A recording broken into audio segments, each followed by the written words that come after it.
Hello, my beautiful friends. It's been a minute, but I've been away. This week I was at a convention of the Daughters of Scotia, which is a fraternal Scottish women's group, and I'm here in Syracuse, New York, so reporting live from the scene. So had an interesting experience. Um, I'm not shy about reading runes. I'm not shy about the things I do. I'm not shy about my spiritual practice. But I don't typically I don't really talk about it in mixed company because people feel different ways about it. And I figure if you're watching the channel, you have some kind of interest in it, but I don't try to ram my thoughts down anyone's throats because no one needs that. One of the sons of one of the sisters was here, and he had runes tattooed on his hand. And I was like, oh, let me see those. I'm always interested when people like my niece has rune tattoos, and I'm always interested in the runes that people choose to live with, right? That choose. Now I have to tell you, I don't have any tattoos. I'm not against tattoos. I just have the attention span of a gnat. So 2 seconds into any tattoo work, I'd be like, "Are we done yet? This is too much." But also because my loves and passions have changed over 52 years, and I think something that I would have probably wanted when I was 18, I probably wouldn't want to have today. But I like looking at other people's artwork, and there is some stunning and beautiful tattoo artwork out there. But I'm always interested in when people have rune tattoos because I'm interested in what they pick, right? If they pick Hagelas or one of the menacing stones, Thurzas, Isa, Hagelas, I'm always interested in like why would you choose to put that on you permanently, right? Because like Hagelas is chaos, right? Why would you keep that with you? I was reading. He had some bind runes, and then he had some single runes, and the three represented his zodiac, and so I've never actually studied zodiac in connection with runes, but spirits like that means Scorpio, which is also what I am, and apparently what he is too. So I was thinking about that because I was thinking during the week, like, this is a Scottish women's convention. I'm Scottish. I do a lot of Scottish things. I'm also a whole lot of other cultures too. I'm pretty much a mutt when it comes to genealogy and DNA, right? But of course, the Scottish piece of me is the part that I celebrate, although not to discredit the other parts that make me who I am. But I was thinking, like, I don't know, like, I wasn't feeling so connected to the Scottish stuff. I mean, definitely the sisterhood, this is all very new to me. I've never been in a sorority. I had absolutely no idea coming into this what this even was. But and I don't know that the stuff that we do is inherently Scottish. It's fraternal for sure, but um, you know, I don't know that if, I mean, other than that we wear tartan sashes and stuff like that, I don't know that you would know that it was Scottish because there's nothing particularly Scottish about the things that we do. Each lodge can do their own thing, and our lodge really does celebrate and honor Scottish heritage and really try to, educate the public about Scottish history and Scottish culture. But, you wouldn't have to do that in your lodge if you didn't really want to. You could do nothing in your lodge in that, as long as you do the fraternal parts. So I was thinking about that, and I was asking Spirit to help me feel that connection. And then, Sandy, this young man, it was like, here are my hands. Read these. And then I read somebody else's runes, and somebody else showed me pictures of somebody they knew that had runes tattooed on them. And I was like, oh, this is Spirit telling me to get back to reading runes on this channel. So here we are. So we're going to read some runes. I'm going to do a general reading with the Celtic Cross, kind of just to give me like a path of, where I should be going and, what my soul is wrestling with. And if you're new to runes, they don't predict the future. So they really are meditation tools to help you think about an issue, and really the spirit connects with your higher self so that you can think about stuff and really really kind of dig deep in your journal, or whatever kind of meditation practice you have, whatever spiritual practice you have. If you are a religion like Christian or Jewish or something else, you would add this to your practice, your existing religious practice.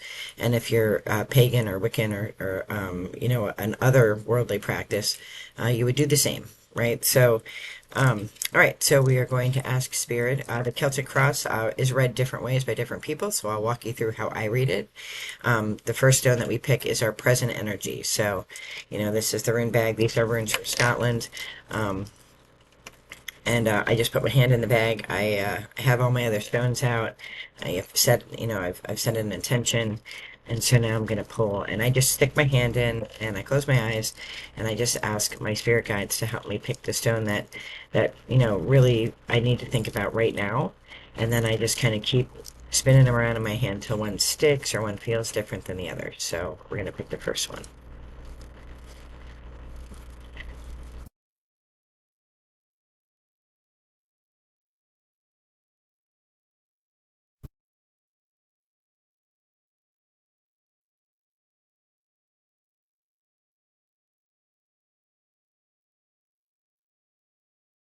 That kind of stuck in my hand, so that's why I'm picking this one. Okay, so we have Eihwaz.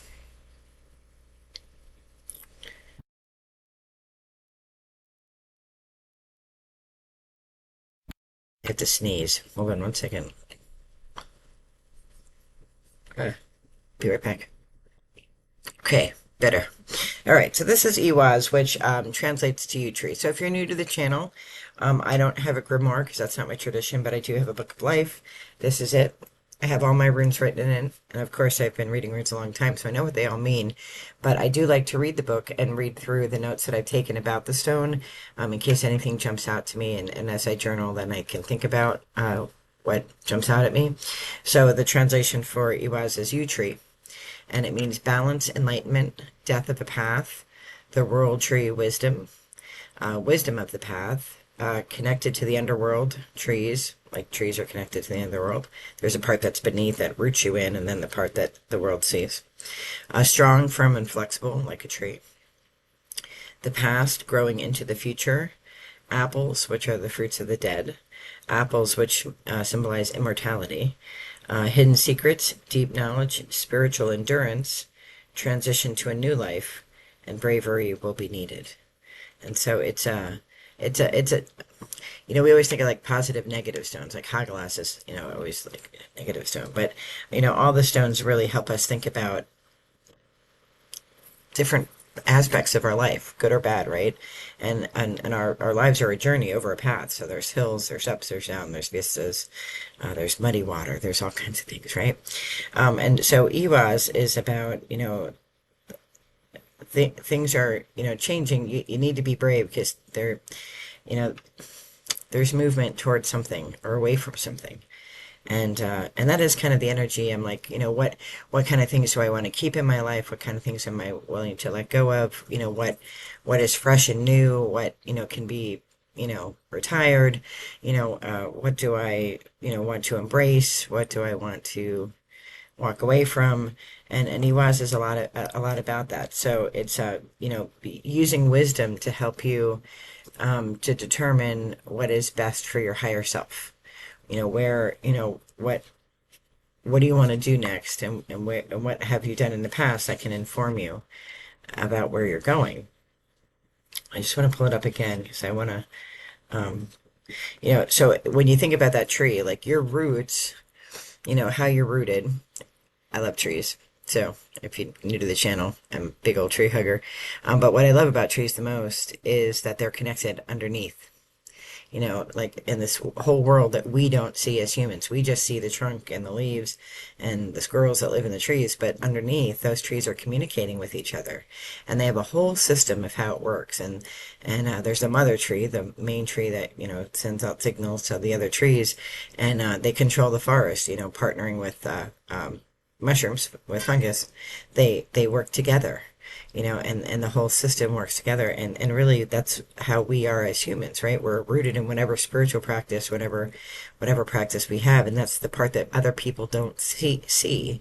They see the trunk, they see the leaves, but I mean, you're either a mother tree or you're a reception tree, right? So, are you getting the signals? Am I getting the signals from the underworld? Am I ignoring them? Am I focusing too much on the branches and the trunk and not enough on the roots? So I think that's an interesting read given the question that I had, right? Like how do I can feel more connected to my ancestry?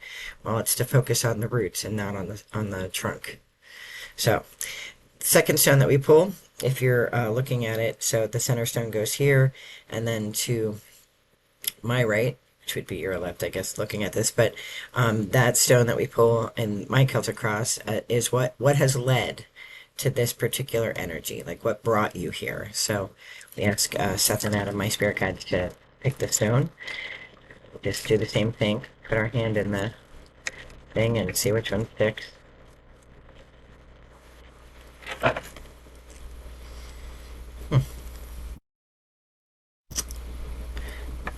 So it's funny, these stones have leaves jumping out at me.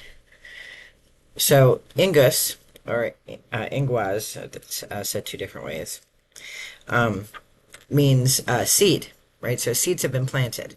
And the words that I have written for it are goals, growth, change, and home, common sense, growth, internal spiritual growth, break social roles about gender, interact with the supernatural, don't worry about what other people think about you, physical pleasure without hurting others, have patience, be still, store energy and power for the right moment. It's a positive rune overall. Wealth, good blessing, sense of wholeness, mental wellness, individual space, new opportunities, experience new things, um, common sense, put your house in order, sharing and harmony, take a holiday, which I'm on a holiday, so there's that. And I think that's true. Like, a seed was planted a long time ago for me to be, I mean, even as far as back as my childhood, I've always been spiritual. I've sometimes been religious. I'm not really religious now, but I'm spiritual, right? And that's always been a part of who I am. So that definitely leads to those roots, right? And I think we forget sometimes to pay attention to those roots. At least I do. I don't know about you, but sometimes I focus too much on the trunk and the leaves. I don't focus on the roots and, making sure that, that I'm receiving the signals that I should be getting from the mother tree, and that I'm not, and I don't focus enough on making sure that I'm sharing the knowledge that I should be through the root system. And that is because that seed has been planted in me. That spiritual part of me is really part of who I am. And, some people feel it stronger than others. And, and I've felt it very strongly. And I have also been lazy and have forgotten it. So I think that's a good lesson. So then we look at the stone that goes directly underneath that center stone, sort of in the southern position. And these are forces that you cannot control as applies to the stone that's your present energy. So what can't you control in this situation? Do the same thing. Ask spirit guides to help you pick the right stone. And you always just kind of feel one that's different. I kind of like run them through my hands, and when one gets stuck in my fingers, then I kind of feel like that's the one that I should pull. If one pops out or jumps out, then I know for sure that's the right one. Okay, what do we have here? Rado, which means wagon wheel. So, you can't help the travel towards this, right?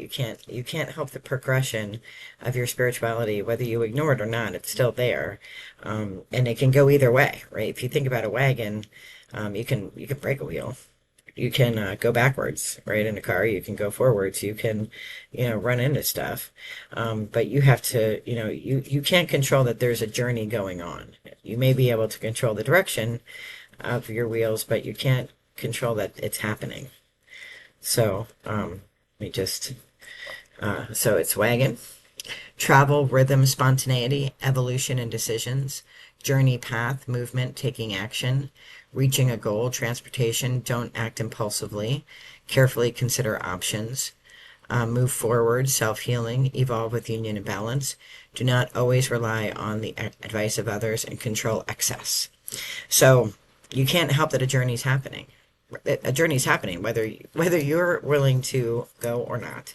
You are on a journey, and you don't have control that it's happening, um, but you can decide whether you're going forward or backward, but you're moving, whether you like it or not. You're moving. So really, you can't control that movement, but you can control the direction. So The next stone, which is on my left, and I guess you're right, next to that center stone is things that you can control in this issue. So what might that be? Let's have an Adam, or help me pick the right stone. Eihwaz, which is chaos. It's one of the three menacing stones. Isa, Thurzaz, and Eihwaz. And Eihwaz is the um, the most menacing of them, right?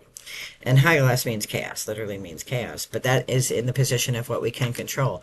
You control how you see the journey. If you're on a journey and there's some unexpected turns or there's things that happen that maybe you didn't anticipate or maybe that you didn't even want, you control how you feel about them and you control how you deal with them. So, that is that power to handle things is in your hands. So let me get that up here. The translation is hail. Nature, wrath, chaos, being tested, overcoming obstacles, warning, time of correction, frustration, radical change, bad news, regression, inner harmony shattered, don't cross the line, know your limitations, things that can't be changed. This is an unavoidable cycle of life and suffering. But remember that that stone is in the position of what you can control. You can control how much suffering you're willing to take on. You can look at a change as a horrible, horrible thing or an opportunity. And if your roots are strong and you have a good foundation, like will a branch fall off, get hit by lightning and fall off? That could happen, right? That could definitely happen. But you control how you move on from that space. So, and again, this reading could be for me. This reading could be for you. If it doesn't resonate with you, um, you know, well, it's not meant for everybody. But take what you can and go on from there. So the final stone, which is in the northern position, is what is the potential outcome, for this particular issue. So again, we do the same thing. We ask Spirit to guide us.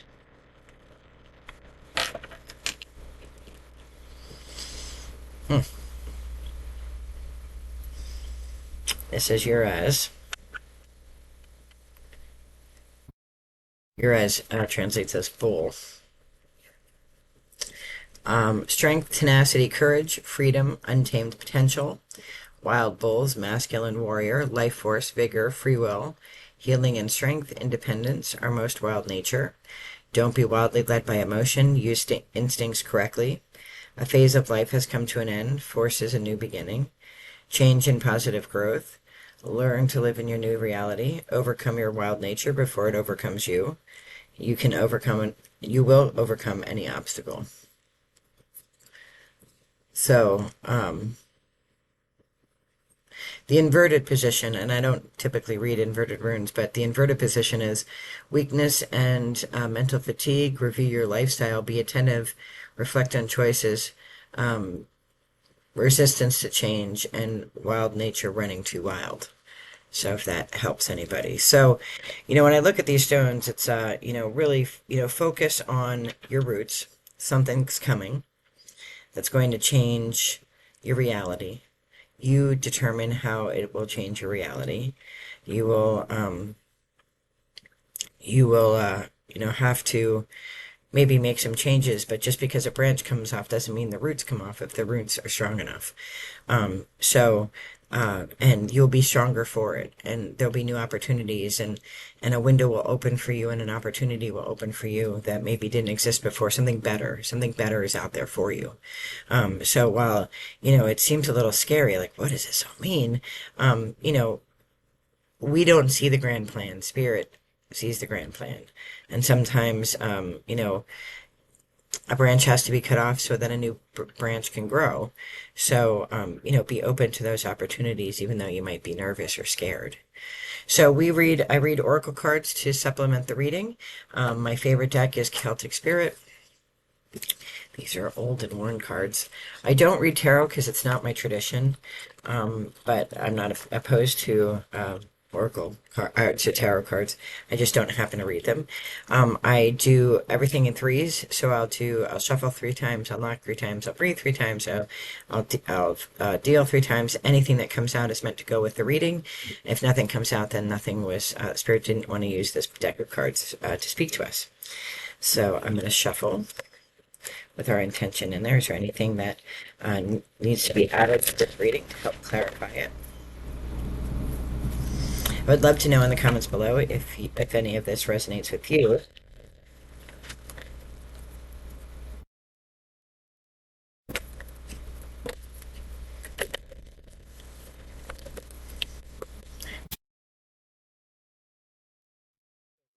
We shuffle through the deck three times and we see what comes out. This is past one.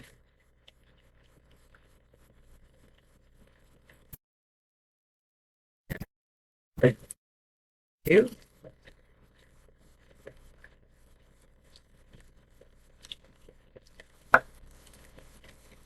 And pass through.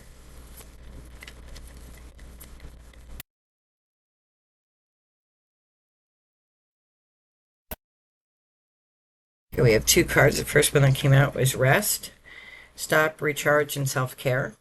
So you're going to need energy. You're going to need to be rested to deal with this change. Whatever this change is that's coming, you're going to need rest. And you're going to want to be strong.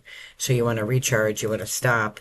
You know, I'm an action-oriented person. So things happen and I want to go into action right away. This is just a reminder that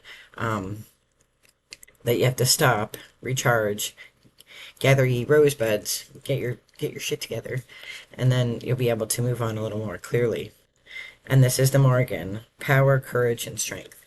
So the Morgan is always a scary card because a lot of people associate her with death, but it's not necessarily death. It's about being strong through storms, right? So, you know, having worked in disaster recovery, I've seen horrible things happen to communities, right, with devastation that comes from weather.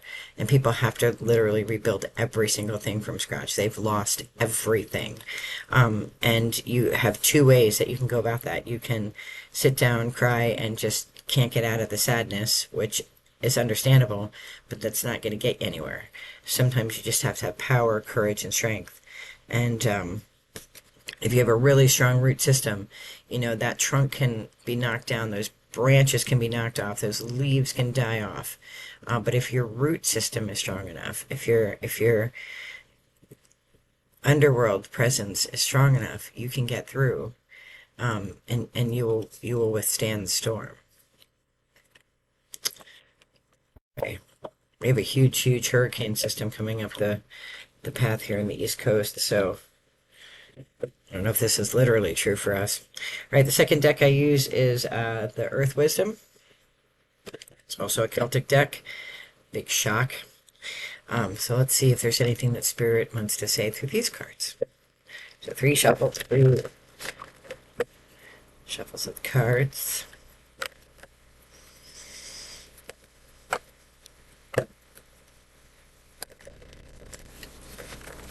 You can do all this at home, by the way.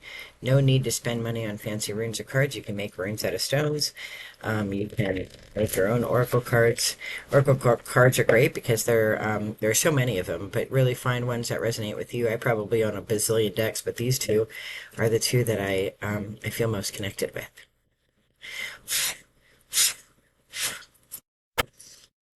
Three passes. Is there anything to help with this reading? Pass one. Pass two. Pass three.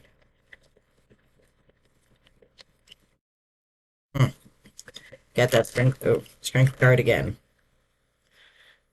So we have strength, power, courage with Morgan. And to have that strength, you're going to need to rest. So take the time to rest, recharge. Interesting. So something's coming, but it's going to be better for you. Something's coming, and or for me, something is coming for us. But we're going to need to be strong. We're going to be deeply rooted in our spiritual practice and our belief system, whatever it is, and but the world will be better. A new forest will grow. There'll be new gifts and new opportunities at the other end. So stay strong, be flexible, be adaptable, rest when you can, and be strong when you need to be. So I am wishing you all the very best in light and love. Be well. Take care.